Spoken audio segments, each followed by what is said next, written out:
Should be live on YouTube. Wait for LinkedIn to take a minute. Then we'll get going. There goes LinkedIn. Go live. I wish you could just go live directly from OBS. Make my life so much easier. Okay, and I want to do one other quick thing. You bring me down. Okay, perfect. Great. Hey, everybody. It is Thursday, so I normally do this on Wednesday, a quick live stream of what's been going on with the cybersecurity news. Don't actually want to see myself, and I actually need to mute my browser again. One more second. Browser gone. Okay, good. Cool. And am I live? Yep, see myself on YouTube, my mobile. Great. So, as I said, Wednesday was a public holiday in Singapore, so I didn't get to do this. Today's Thursday. Still going to do it because I'm kind of enjoying going through the research that I have to go through anyway, see what's going on, and might as well keep everybody up to date together.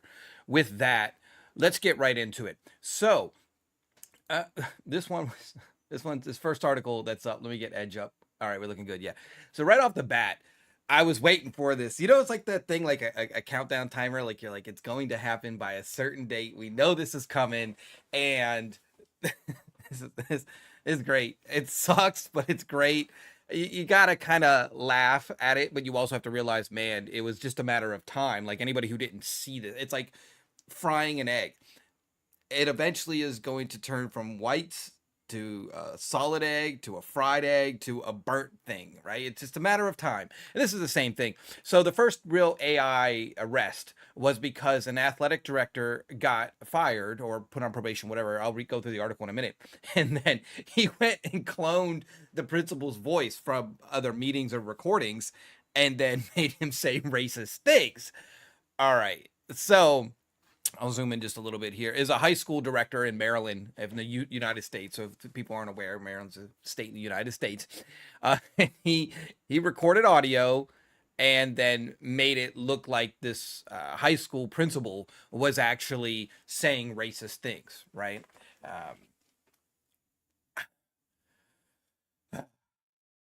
Okay.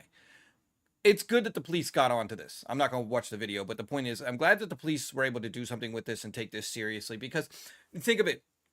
Unfortunately, today, a lot of times everybody knows about cancel culture, and a lot of times in terms of the internet, you are guilty and never proven innocent. And if you are, nobody cares anymore. I mean, let's take an easy example. Regardless of what you think of what happened with Johnny Depp, the man did win the trial and he was let go from Disney. Now, I look at it from this perspective, very complicated situation, but he was found non-guilty, but he was still let go before that non-guilty verdict, right? Where the opposite with Marvel and the Jonathan Mayers and Kang thing, he was found guilty and Marvel parted ways after that, right? And I think that's a fair way to do it. Now, those are famous people, regular Joes like myself. Something like this happens, who's there to really help me out? And it's going to be very challenging. So I'm glad the police were involved in this. This sucks, but this just tells people that you can't take everything for a grain of salt, what everybody is saying anymore, unless you were actually there, or even a recording's very difficult. And who do we trust? Do we trust news outlets, only certified websites from real people, or do we trust like when it's on a stage and there were thousands of people so everybody saw it was real to offset the video and the audio? What I'm saying is one, if this happens to you, don't take it lying down, do the right thing. However, there are people who are going to cry wolf. All right, we've seen it. Somebody says something really stupid on Twitter or X, and what happens? Well, my account was hacked. That's an excuse. Can only last for so long. Somebody's going to take advantage of this and be like, "Oh, it wasn't my voice." Just be wary that right now the technology can detect quite well. Was it a person's voice or was it this? Now, it might get very, very difficult in the future, but for now, it's still very easy to figure this stuff out.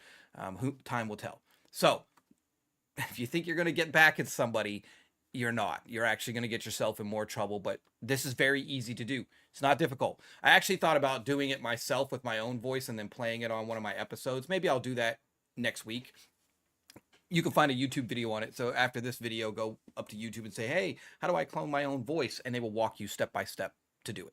It's crazy, but crazy easy. That's what I mean, crazy. So anybody can do it. Cool. Let's move on.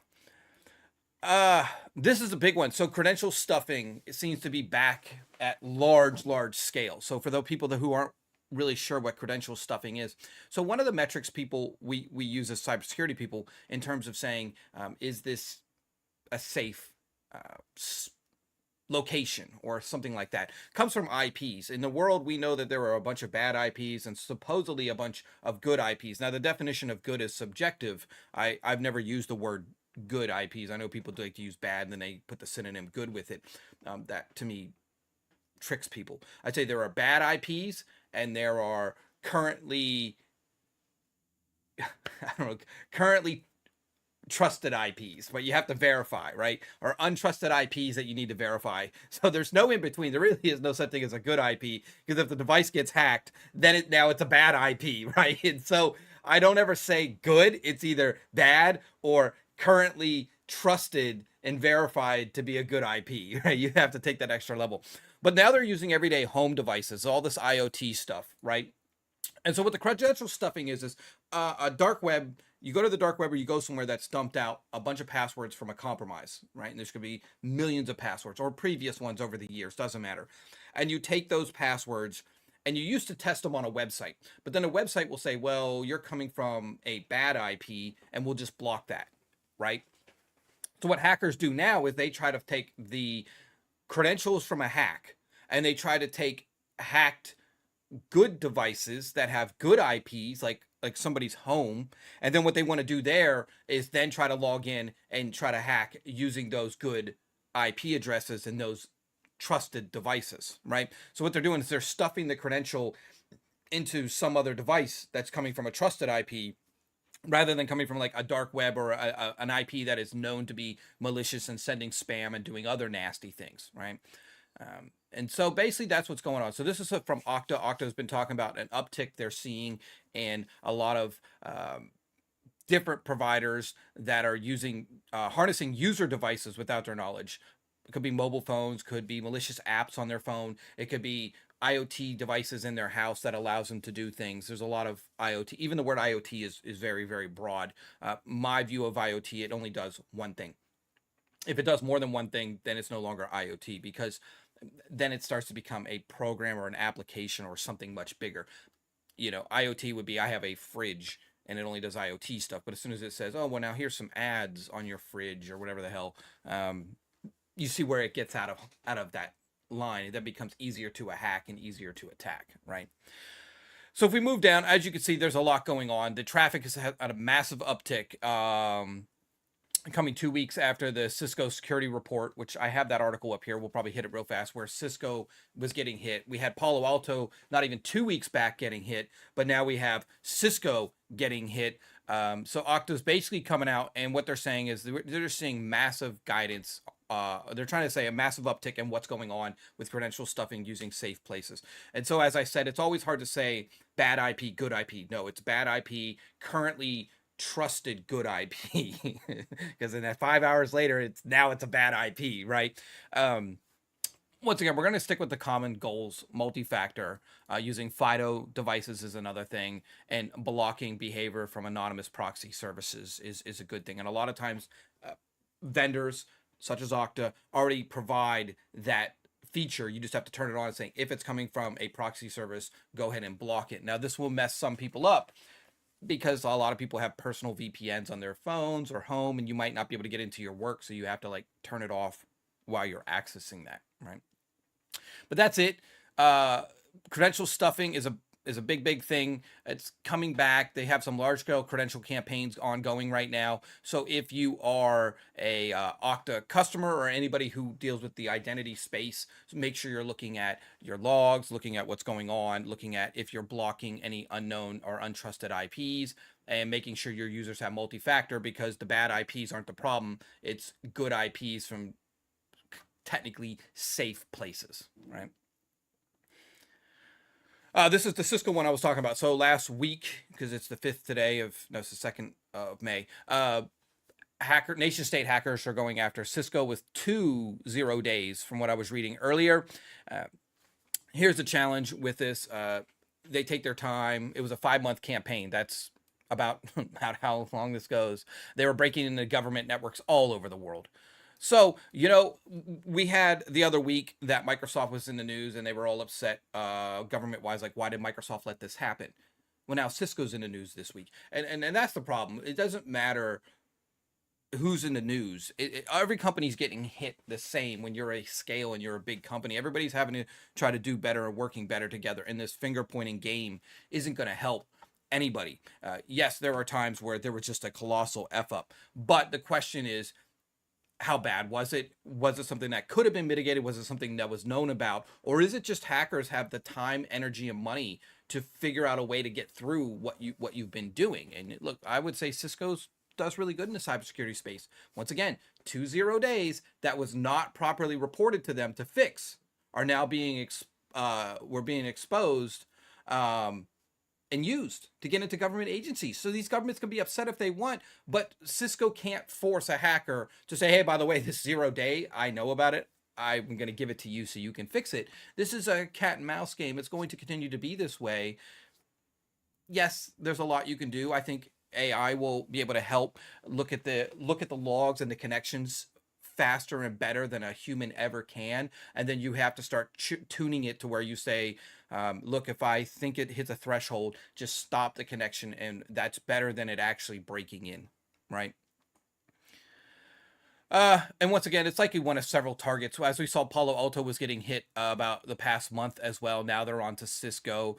I'm sure Juniper will get added to this list. I'm not going to go over how they're doing the connections in here, but the CVE is up there. If you have, it's an 8.6 out of 10, which is freaking high. It's a memory implant, which is also a little nasty one to look at.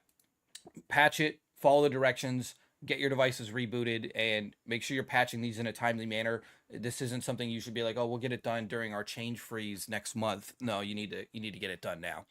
So Cisco's in the news.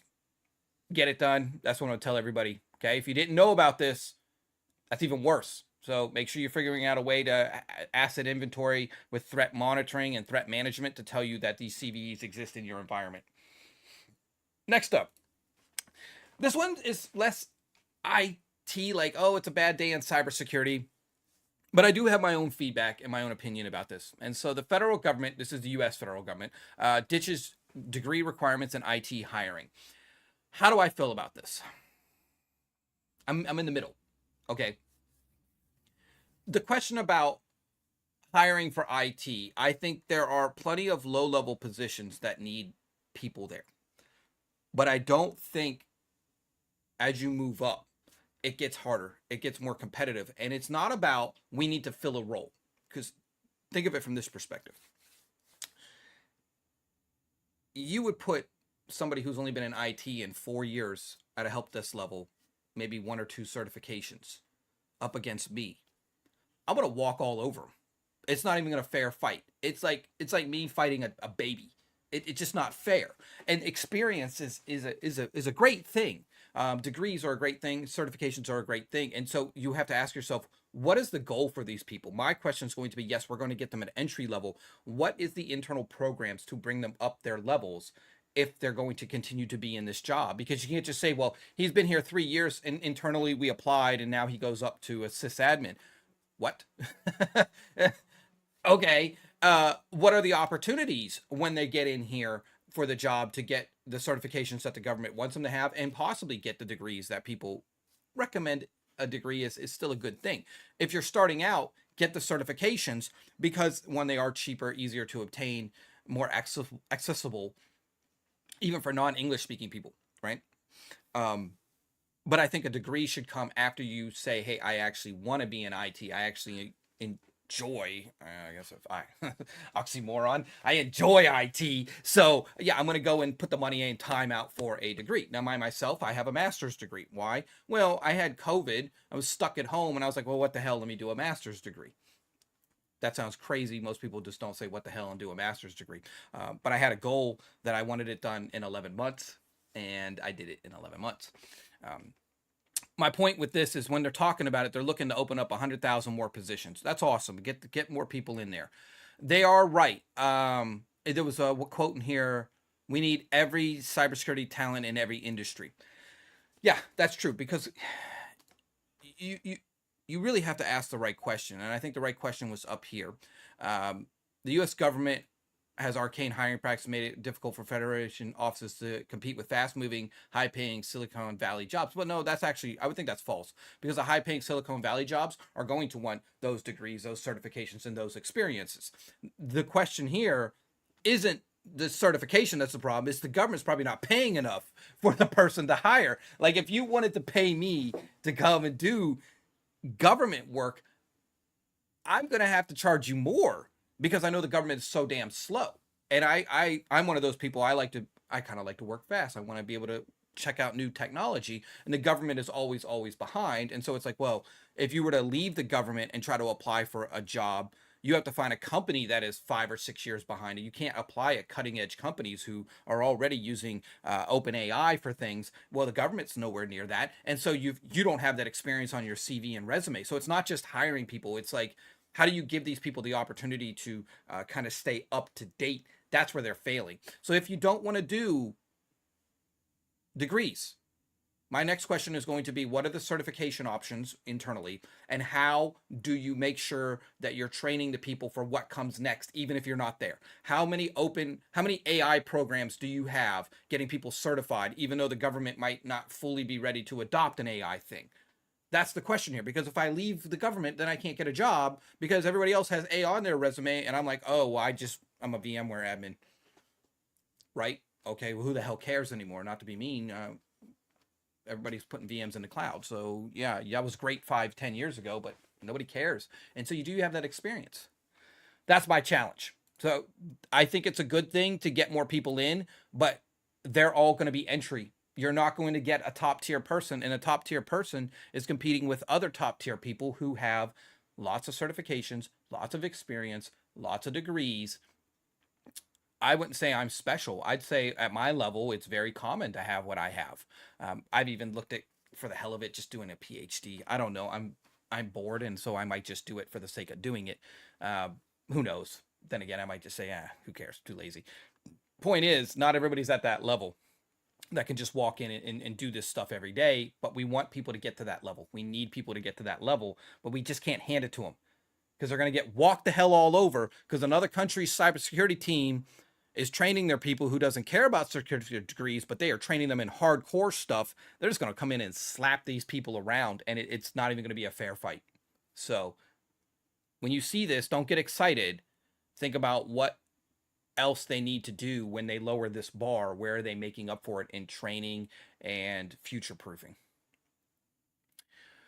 Oh, I've said this plenty of times. So the other week I was talking about small businesses, right? And the risk small business have is getting greater and greater to what big businesses have. Because I mean, ultimately a small business itself has a lot of data and a lot of customers or an emerging market or whatever. So this is where it's pivoting to, is also in developing countries, Africa, Asia, South America, stuff like that, moving on from Western targets. There's a couple of reasons behind this. One, Western targets are getting their act together. You would think they're not, but the news could be a hell of a lot worse than it is. I could only have one article, right? My point is, Western targets, I think, are starting to get their act together, and laws and policies are kicking in, especially in Europe. They are doing quite well with the GDPR and other things like that, where the US is like really still struggling, but at least they have disclosure laws now, which means companies are like, oh shit, I actually have to show my dirty laundry where I shat myself and here's my underwear so everybody can see it now, because they have to disclose it, which I'm going to get to an article in a little bit about a disclosure this week. My point is, that means companies have to start doing better because they don't want to be in the news. And what's going to happen is they're going to move. And I said this before, you get to pick. You get $1 million. You can fight a professional MMA person. You can fight a very big bouncer at a club, or you can fight a 6-year-old on a playground. You get $1 million. Look, criminals are going to pick the 6-year-old. You as a human being are going to say, that's morally wrong. You shouldn't hit a child. The hacker's like, well, look, it's only one punch. It's $1 million. Who gives a shit? Right? And that's the point. So now if we look at these other countries, I'm going to say that they are at their infancy stage, their early stage of, they haven't really been attacked besides banks. Like, I've done a lot of banking hacks in Southeast Asia where I live. I've been in involved in so many of them. I can't even count anymore. The point with this is they're coming after these places. And once again, they're going to run into the same issue, a gap in skills, a gap in technology, and just a gap in resources. And so I would say any of these countries that are developing need to be looking at one, getting training for their citizens as consumers, get training for their government employees. How do you get these things out there? And then start looking at other companies that are already able to get you spun up very, very quickly. I would say the tools aren't going to make you any better. Hands down. Tools will not make you any better. However, you shouldn't try to go and create your own stuff. You should kind of just use the tools that exist, but use them efficiently, right? But you still got to train the people. So you just can't say, oh, well, we bought an EDR, so problem solved. No, none of the people know how to use the damn thing. You don't close alerts. You just say, well, we think that's a false positive, time for lunch. What the shit? And it's a high alert. It's there for a reason.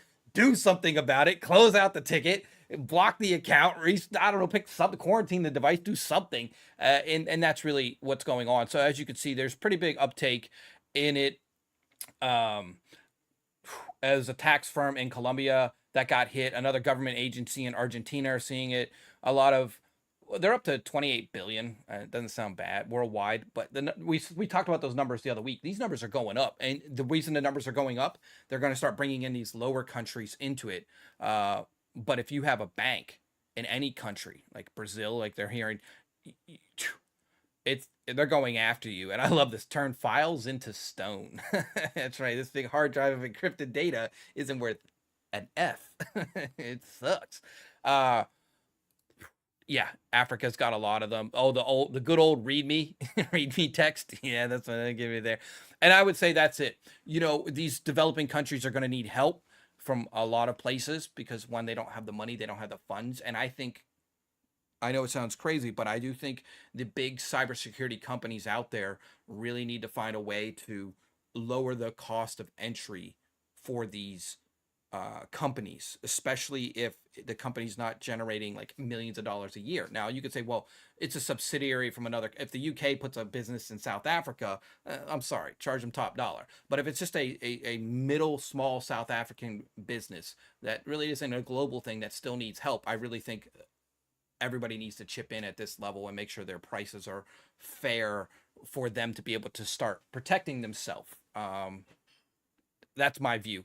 It won't go down with salespeople and marketing numbers, but I don't give a shit because I feel security, we need to find the right balance to make sure everybody's safe, and it shouldn't be because where your business is and what country you're in, you're priced out of having access to good solutions and good training, right?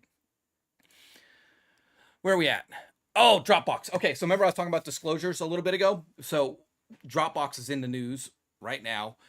It's there, and this is more of I don't use this product. I haven't had any time to look at it. I just saw this today in the news. I didn't even look at stuff yesterday.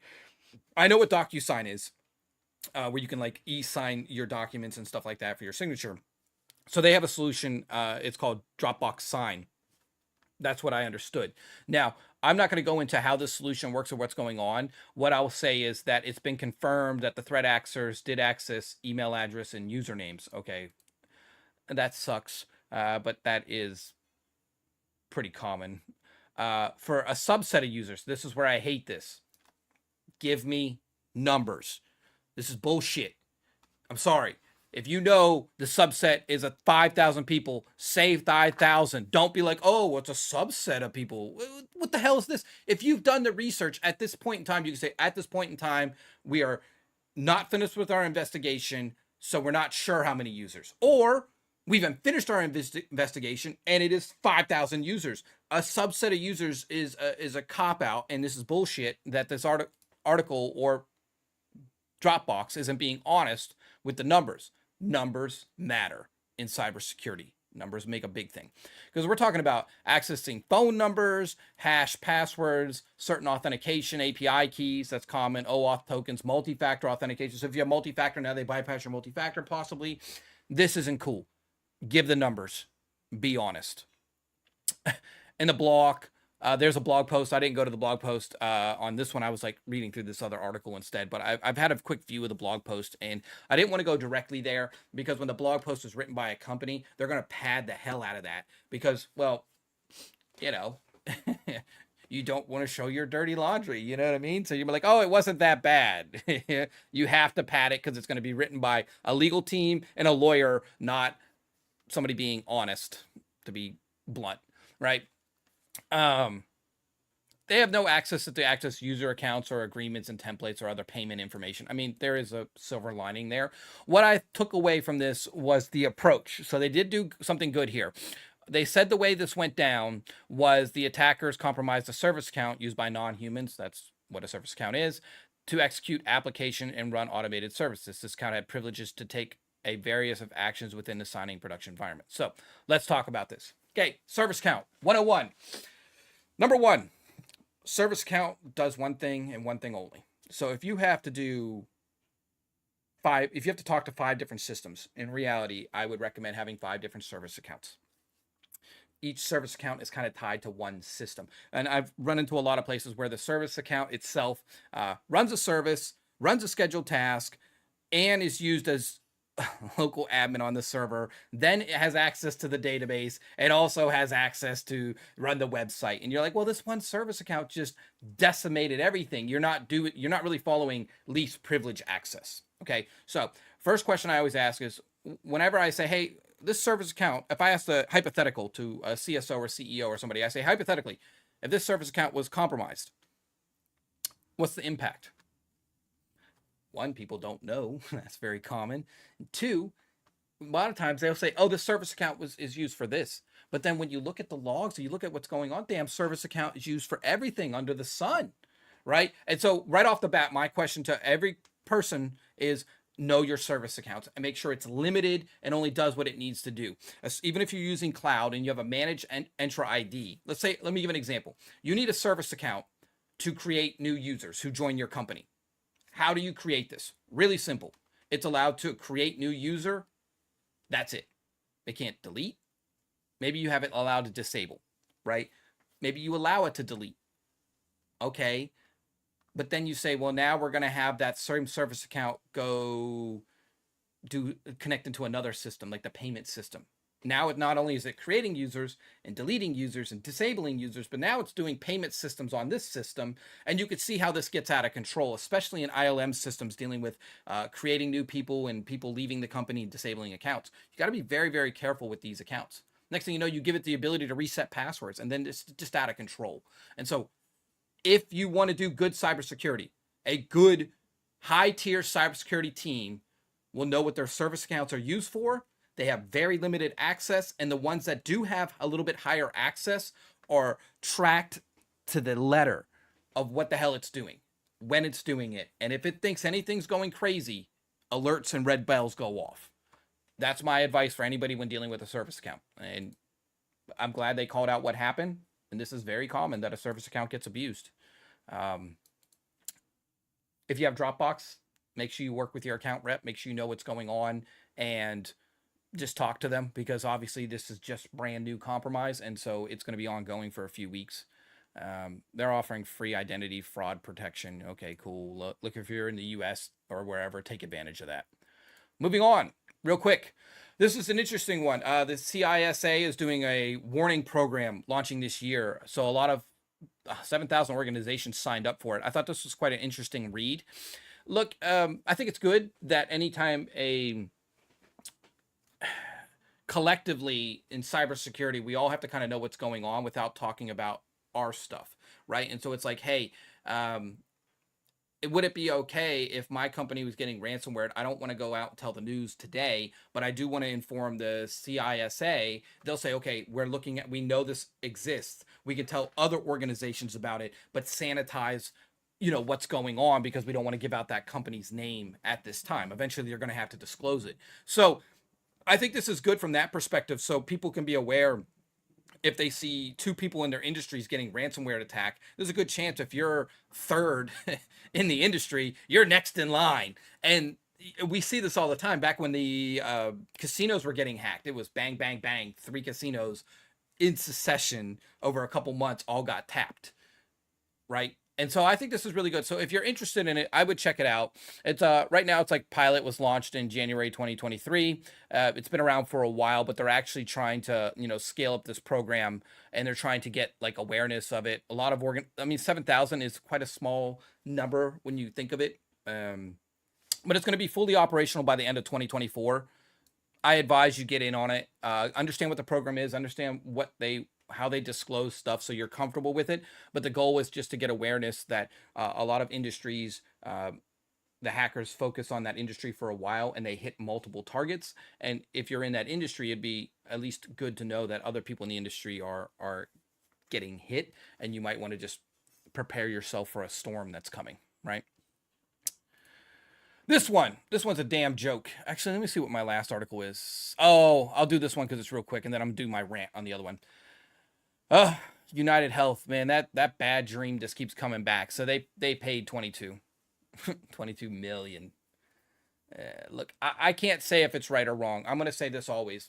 The number one guidance that we always give is don't pay. Because as soon as you pay, another hacking company's Blackcat, let's call it Blue Dog, says, these jokers are going to pay. 22 million sounds good. You know what? When I hack them, I'll just ask for 20 million because they're willing to pay 22. So if I do hack them, I could get at least 20 million out of them if I don't want to push my luck, and they will pay. So this is the bad thing when you come to think like a hacker. I just saw this guy pay. I know they're willing to pay. Why not? Why not try my luck? What do I have to lose? $20 million? That's not. So that's my point. I can never, in good faith, tell somebody to ever pay the ransom for the fact that now you were a target before. now you got a damn bullseye with money saying, hey, every one of these you hit, you get paid. The floodgates might actually be worse because more people are going to come after you, right? And ultimately, after you finish a compromise is the most delicate time, because typically what led to your compromise hasn't been fixed yet. Changing process takes time. Educating employees takes time. And anybody who said, well, here's your new EDR solution and we sold it to you, that person is full of shit. And that is not how cybersecurity works. Just because you put a new tool in doesn't mean it's going to protect you next week when somebody else comes in, if the team managing it and the people managing it aren't ready to actually use that to protect the business. Okay. So this to me sucks. Maybe they needed the money. Maybe there was a bunch of records they had to get back. Maybe look, and here's where I'm going to play devil's advocate. If the money was spent to get medical records back for people who are having life-threatening conditions or cancer treatment or something like that, I can meet in the middle and understand why this was paid if it was for getting those records back and getting people treatment that they needed. However, I'm always going to lean on the side of, well, if you're okay, cool, let's ransomware them a second time because you're going to pay again and again and again. Hopefully that is the reason they paid. There's no other reason to pay. If you lost data, fine, that's it. But if it's somebody else is being impacted, I can understand the ethical view behind wanting to pay for it, okay? But always, starting point, don't pay. And the reason is you're just telling everybody else that you're willing to pay, and they're going to come back at you again, and they're going to come at you harder. And they might not even ask for as much because you paid 22. Well, look, I guarantees me he's willing to pay up to 22. Cool. I'll go get a quick $20 million payout in 3 months from now. I'll try again, get another 20 million. Okay. Also, this sets a bad precedence because the people who work there, where'd this money come from? All those people who didn't get promotions, all those people who didn't get pay raises, and you had $22 million just sitting around. Doesn't look good. Right? I hope that came out of the CEO's salary. Then it'd be okay. That's my opinion. Anyways, moving on. Last one, and then we're done for the day. Yay! So look, guys, this one is one that I find is a freaking joke. This is dumb. This is the dumbest thing I've read in a while. U.S. government is asking big tech to promise better cybersecurity. What the hell? Oh, okay, it came from Biden's administration, so I get it. Not impressive there. To improve their digital security, including default password use and That's right. Password is the problem. Default password 123 is the problem. And improved vulnerability disclosures. Oh, okay. So promise to do fuck all. That's such a joke. This is just hilarious, man. I'm watering, my eyes are watering. This is hilarious. This is just so stupid. A vulnerability pledge. Do you think this is gonna work? This is not gonna work. It's like telling a kid, "Hey, hey, you see all this chocolate on the table? I want to pledge that you're not gonna eat any of the chocolate." It's just not gonna work, man. This is so stupid. Whoever thought this was a good idea, I hope they get fired. Because this is the dumbest thing I've ever seen in my life. It's not gonna work. All right. It's so funny. Hey Google, please do better. Hey Microsoft, hey Amazon, hey IBM, you all gotta do better. Please don't make a pledge. Sign this pledge. Look, I'm gonna tell you now. All right, I can't even read the article. This is so stupid. All right, look, serious note. Serious note. This is just not gonna work. All right. Let me tell you the fix. All right. God damn it. I'm gonna tell you the fix. Oh, okay, let me get some water. This is so stupid.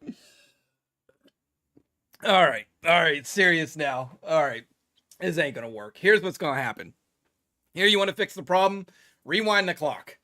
I don't have the specific date, but for many, many years in the US, we have something called the SEC, Security Exchange Commission. All right.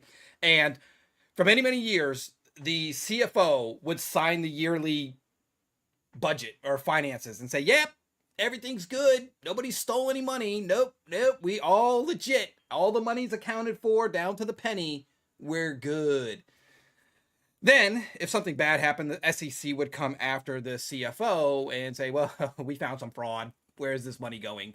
And what would happen then? The CEO would say, I didn't know about it. That's not my signature. So, SEC said, okay, now, not only does the CFO have to sign, but the CEO has to sign as well, so that when they take the CEO and the company to court, they can say, well, whose signature's on this report? Your financial report at the end of the year. What's my signature? Okay, you don't have any more excuses. Well, you can't say, I didn't know. You signed it. I didn't understand it. You signed it. You ask questions beforehand and you get it out the way. So now, what does that equal? Jail, prison time, whatever word you want to use, prison time by the SEC for financial fraud. The CEO has to sign it. The CFO has to sign it. All right? That's great because it's money and you can count down to the penny and figure out what's going on. The problem with cybersecurity is, how do you prove intent of negligence? So in the money, you can say, I took this 1 million from here and put that in my pocket. And you can prove that somebody intentionally stole money, right? Because where did that million go, right? Whereas in cybersecurity, how do you prove intent that a company knew, or a CEO knew, that they weren't doing a good job and they led to a hack? Right? How does a CEO get taken to court for that? How does a company get fined for that? That's a bigger question to answer, but I do think it's possible because they brought up one good point here: vulnerabilities. I think, if you ask me, the answer to this is one, there needs to be a standard yearly signing by the CEO and CSO and CISO and all the senior leadership of what assets are in their environment, what level of vulnerabilities they have, any out of support software, Windows XP, I know you still got it in 2003 server, right? Those, and it's networking equipment, any assets they have. Just like money, you should know every asset you have. There's no excuse, just like you don't know where all your dollars are.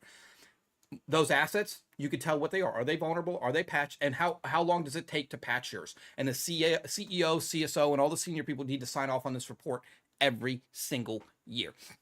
So when a compromise does happen, they can get taken to jail. They can get taken to court, proven that you knew about your vulnerabilities. You were taking 90 days to patch your stuff. Sucks, but it is. You have 33% of your stuff is out of support. Now, that's a high number, but my point is, if it shows intent, because I would expect the amount of out of support stuff to trend down every year. I would expect your patching and vulnerabilities to trend down as you patch better, from the time that you understand the vulnerability to the time it's patched. And that's really the only fix I think that exists, is making some type of yearly cybersecurity report that covers at least out of support infrastructure, operating system, stuff like that,